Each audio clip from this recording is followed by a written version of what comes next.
ఉద్రిక్త వాతావరణం అయితే నెలకొంది. ఎందుకంటే ఈ మధ్య కాలంలో ఈ భూములకు సంబంధించిన గొడవలు చాలా పెద్ద ఎత్తున జరుగుతున్న పరిస్థితి అయితే కనిపిస్తుంది. ఎందుకంటే ఈ ఫామ్ హౌసెస్ కావచ్చు, లేదంటే ఈ ప్లాట్లకు సంబంధించిన లేఅవుట్స్ని కావచ్చు, పూర్తిగా ఆ హద్దులన్నీ జరిపేసుకుంటూ ముందుకు వెళ్తున్న పరిస్థితి కనిపిస్తుంది.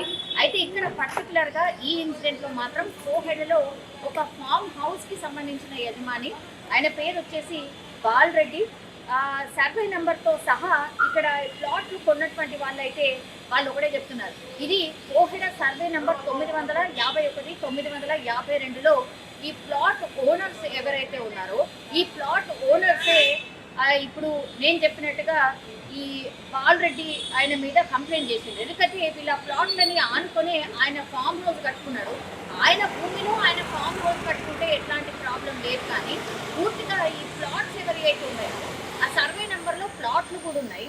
ఎప్పుడో గతంలో ఉన్నటువంటి ప్లాట్లని కబ్జా చేసే ప్రయత్నం చేసిండు. 2013లో వీళ్ళందరూ కూడా ప్లాట్ ఓనర్స్ అప్పటి నుంచి కూడా ప్లాట్కి సంబంధించి వాళ్ళు అంటే అట్లా కొని వదిలేసిండ్రు అనమాట. ఇక అదే అదనుగా చూసుకున్నాడేమో ఈ బాలరెడ్డి రామరెడ్డి అనే వ్యక్తి పూర్తిగా కబ్జా చేసిండు వీళ్ళ ప్లాట్లని. అయితే హైడ్రా వచ్చింది కాబట్టి మొన్న హైడ్రాకి సంబంధించి కంప్లైంట్స్ చాలా పెద్ద ఎత్తున నమోదయ్యాయి. గత ప్రభుత్వం వాటిని పూర్తిగా విస్మరించింది. ఎన్ని కంప్లైంట్ చేసినా చర్యలు తీసుకోలేదు కాబట్టి హైడ్రాకి వెళ్ళి కంప్లైంట్ చేసినప్పుడు హైడ్రా దీన్ని చాలా సీరియస్గా తీసుకుంది. చాలా ప్రాంతాల్లో కూడా ఈ హైడ్రా కొన్ని ఏదైతే లీగల్ ఇష్యూస్ లేకుండా ఉన్నాయో, కబ్జా ఏదైతే జరిగినాయో, ఆక్రమణలు ఎక్కడైతే జరిగినాయో అక్కడ మాత్రం చర్యలు చేపట్టింది. అంటే క్లియర్గా అక్కడ కబ్జా జరిగినట్టు, ఆక్రమణలు జరిగినట్టు స్పష్టంగా కనిపిస్తున్న చోట మాత్రం ఎక్కడ లీగల్ ఇష్యూ లేకుండా ఉండే దగ్గర మాత్రం వాళ్ళు చర్యలు తీసుకుంటున్నారు. అందులో భాగంగా మొన్న ఫిబ్రవరిలోనే వీళ్ళు కంప్లైంట్ చేసిన వెంటనే హైడ్రా వచ్చి ఈ ఫామ్ హౌస్కి సంబంధించి ఆనుకొని ఏదైతే ప్లాట్లు వీళ్ళ ప్లాట్లు ఏవైతే కబ్జా చేసిందో అదంతా కూడా గోడని కూలగొట్టేసి ఇగో ఈ మీది ఈ హద్దు, దీన్ని దాటి రావద్దు అని చెప్పి వెళ్ళినప్పటికీ కూడా మళ్ళీ ఆయన ఈ అగైన్ మళ్ళా ఈ ఆక్రమిత ప్లాట్ ఏదైతే ఉందో, ఆ ప్లేస్ ఏదైతే ఉందో, జాగ్ ఏదైతే ఉందో మళ్ళా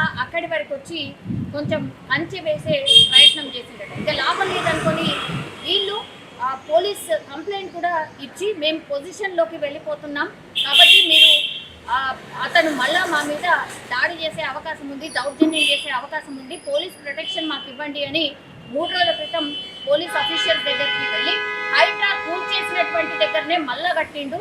సో మేము మా ప్లాట్ పొజిషన్ తీసుకోబోతున్నాం, మాకు సెక్యూరిటీ ఇవ్వండి అంటే పోలీసులు అక్కడికి వీళ్ళతో పాటు వెళ్ళినప్పటికీ కూడా జేసీబీతోని పూర్తిగా వాళ్ళ ప్లాట్ని సాఫ్ చేసుకునే ప్రయత్నం చేసేటప్పుడు ఈ కబ్జా చేసినటువంటి ఈ వ్యక్తి ఎవరైతే ఉన్నారో రాళ్ళు, అట్లాగే గొడ్డలి, కత్తులు ఇవన్నీ తీసుకొని ఈ ప్లాట్ ఓనర్ ఎవరైతే పొజిషన్ తీసుకోవడానికి వెళ్ళిండ్రో వాళ్ళ మీద పూర్తిగా దాడి చేసే ప్రయత్నం చేసిండు. సో ఈ ప్లాట్ల ఓనర్ల మీదనే దాడి చేసే ప్రయత్నం చేసిండు. కొంతమందికి అయితే గాయాలు కూడా అయినాయి, రక్తాలు కూడా గారినాయి, స్పష్టంగా మనం చూడొచ్చు.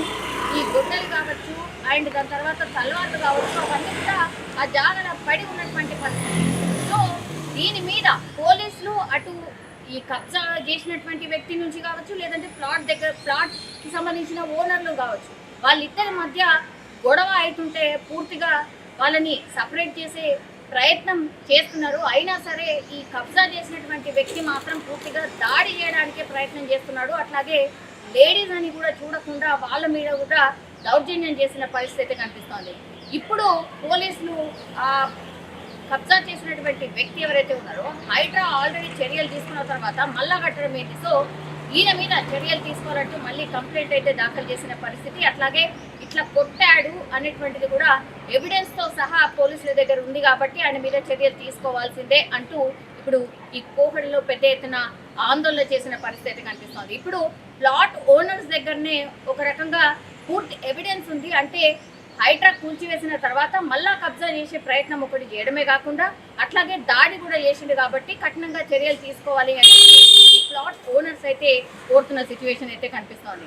అట్లాగే చాలా ప్లేసెస్లో ఇట్లాంటివి ఉన్నాయి, వీటి మీద కూడా దృష్టి పెట్టాలి అంటూ కూడా చాలా మంది బాధితులు కోరుతున్నారు. ఒకటి అక్కడక్కడ అయితే ఇట్లాంటి బాధితులు ఎవరైతే ఉన్నారో వాళ్ళకి ఉపశమనమే. కొంతమంది అయితే అసలు వాళ్ళ ప్లాట్ల నుంచే రోడ్లు వేసుకున్నారు, లేదంటే వాళ్ళ జాగాలకు వెళ్ళడానికి రోడ్డు లేకుండానే చేసిన పరిస్థితి. అంటే కొన్ని కిలోమీటర్లు తిరిగి వెళ్తే కానీ వాళ్ళు రోడ్డుకి చేరుకోలేనటువంటి పరిస్థితి. సో అట్లాంటి వాటి మీద ముందుగా దృష్టి పెట్టినట్టు కనిపిస్తుంది హైడ్రా. సో మళ్ళీ ఇంకోసారి హైడ్రా కూర్చి వెళ్ళిపోయిన తర్వాత అగైన్ అక్కడ కట్టకుండా ఉండడానికి ఏదైనా చర్యలు తీసుకోండి, మళ్ళీ ఆ జాగాని ఆక్రమించుకోకుండా ఉండడానికి ఏదైనా చర్యలు తీసుకోండి అంటూ కూడా చాలా మంది అయితే కోరుతున్న సిచ్యువేషన్ అయితే కనిపిస్తోంది.